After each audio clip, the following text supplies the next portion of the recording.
నమస్తే దోస్తుల్లారా. పెరట్లో బచ్చలికూర చాలా మొలిచింది దోస్తుల్లారా. బచ్చలికూర పప్పు చేస్తున్న దోస్తుల్లారా. బంగారం, బంటీలో ఆకుకూరలు అస్సలు తినరు దోస్తుల్లారా. అందుకే పప్పులోకి అప్పడాలు కూడా వేయిస్తున్న దోస్తుల్లారా. బచ్చలికూరలో ఎన్నో విటమిన్లు, ఖనిజాలు ఉంటాయి దోస్తుల్లారా. బచ్చలికూరలో vitamin A, C, K, B nine, బి6 వంటి విటమిన్లు పుష్కలంగా ఉంటాయి దోస్తుల్లారా. Iron, calcium, magnesium, potassium, manganese, zinc వంటి ఖనిజాలు ఆరోగ్యానికి మేలుని చేస్తాయి. ముఖ్యంగా రక్తహీనత తగ్గుదల, చర్మం, కళ్ల ఆరోగ్యానికి మేలు చేస్తుంది. ఎముకలు, పళ్లను బలంగా చేస్తుంది. గుండె ఆరోగ్యానికి మేలు చేస్తుంది. శరీరంలో రోగనిరోధక శక్తి పెంచడానికి బచ్చలికూర ఉపయోగపడుతుంది.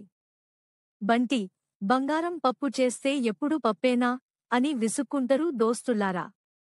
మరి నా తంటాలేవో నేను పడాలి కదా మరి దోస్తుల్లారా, మీకు బచ్చలికూరతో ఏదైనా వంటకాలు తెలిస్తే కామెంట్ చెప్పండి.